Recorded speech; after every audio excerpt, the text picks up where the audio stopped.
Good morning. Here is a patterning problem that we've been examining for homework. I'd like you to review the complete solution and make any necessary corrections in preparation for your next assignment. In this problem, we're given the first three figures constructed out of toothpicks. We're told that the person in the problem, she only has a total of 38 toothpicks altogether. We need to try and find out what the greatest figure number is that she can construct with her 38 toothpicks. So the first thing that I would recommend doing is analyze your diagrams and carefully and accurately count the number of toothpicks per figure.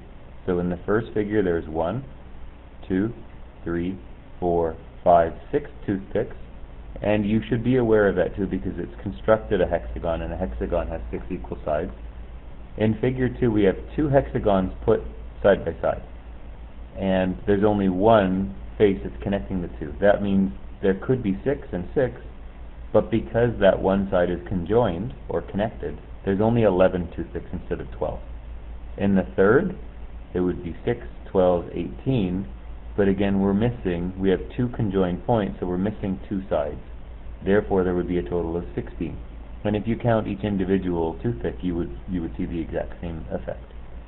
So another thing to consider before we begin is in the given information, she's trying to find the greatest figure number. So if she's trying to find the greatest figure number, what does that mean? Well, in essence, it means that if she's finding the greatest figure number and she's given 38 toothpicks, we know how many toothpicks she has. She has 38. What we don't know is the figure number associated with it. So we have to identify that in our table just so we know for sure what we're looking for. So this is our end game. This is our common goal that we have to try and achieve by the end of the activity. Using the information that's been provided thus far, we should then be able to examine our table of values, extract some patterns, use the patterns to build an explicit pattern rule, test the rule, and make sure it's accurate. Then we can use the explicit pattern rule to help us answer the question of how many figure numbers, or what's the largest figure number that she can build with her 38 toothpicks. Okay, so that's my general plan in my Think Aloud. The next thing I want to show you is the patterns that exist in the table of values. So the first thing that you should notice is that there is a number, or the numbers of toothpicks are increasing by 5 each time. Because they're increasing by 5, we can identify that our common difference is 5. Now the next pattern that we should examine is the difference between the first value, which is the first number of toothpicks in figure 1, and the common difference. The reason we identify the difference between the first value and the common difference is to give us a general idea of possibly how much this is increasing. The values and the number of toothpicks are increasing. And that value can give us more insight into what we can do with our general rule, or our explicit pattern rule. So if we examine that, we see that the difference between 6 and 5 is 1. That means we may need to add or subtract 1 in the explicit pattern rule. What's the explicit pattern rule? It's a rule that we can use to find out the number of toothpicks for any figure in this series, any figure, or also known as the nth figure, and representing any figure number in the series. So now we've got our common difference of 5. When it's increasing by 5 each time, what does that usually mean? Well, whenever there's a steady increase over time, that's the same as multiple additions of 5 or multiplication of 5. And whenever there's an addition or subtraction of 1, as found in the difference between the common difference and the value, the first value, that may mean we're either adding or subtracting 1 in our explicit pattern rule. So the next thing we do is we try and combine them to create an explicit pattern rule. Using the patterns, we generate a rule. You'll also notice here that let statements have been created.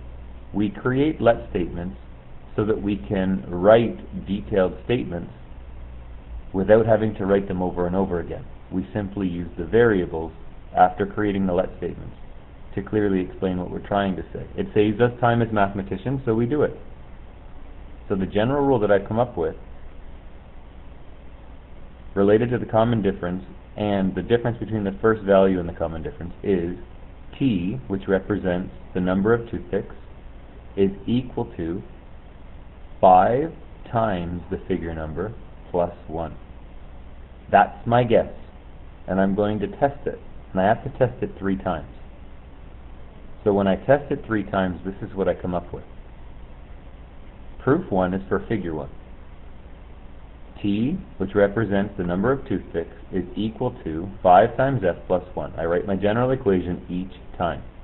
The reason I write it out each time is to make sure that I don't forget what I'm focusing on.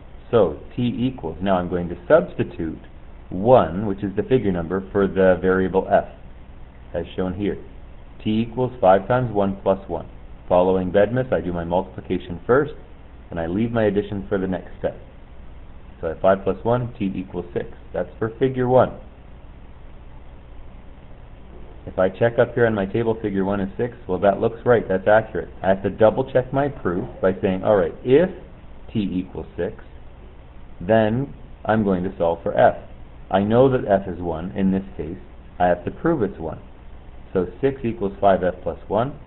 Following SAMDEB, working backwards, I want to get rid of the addition. I need to make f by itself to find out what its value actually is. So I subtract 1 from both sides of the equation, and then I simplify. 6 minus 1 is 5, and 5 equals 5f plus 1 minus 1.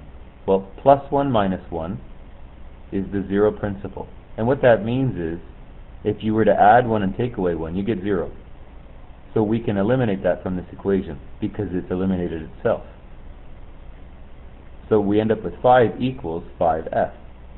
The next step to make f all by itself would be to do the opposite operation of the same magnitude with the value shown here. 5 times f. The opposite operation would be division, and we divide by the same magnitude of 5. So we divide by 5f to both sides of the equation, thereby keeping the equation equal. On the left side, 5 divided by 5 equals 1, and 5f divided by 5 equals f, because 5 over 5 is equal to 1, and 1 times f equals f. That's a double check, proving that if f equals 1, well, that's what it was when we started. It's for the first figure. You can do the same description and check through figure 2 and through figure 3, and you'll find out that we've hit the number of toothpicks exactly for each of the first 3. The final thing that you must do excuse me, is you have to write a concluding validation statement. And this statement is taking my general rule and writing it in words. Extremely important, because it proves that you know what you're talking about. And it proves that your general explicit pattern rule is accurate and you are going to use it. Therefore, the number of toothpicks in any figure is always equal to 5 times the figure number plus 1.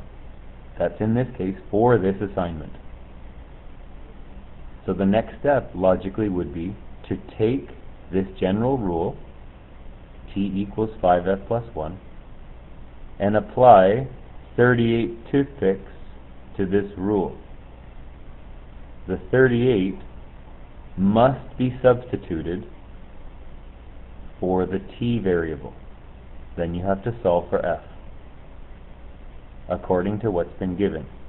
Now, to make this a little simpler, what you might want to do in your table of values is, once you write your let statements, put your variable as part of the title. That way you won't mix them up afterward. I hope this helps. Good luck.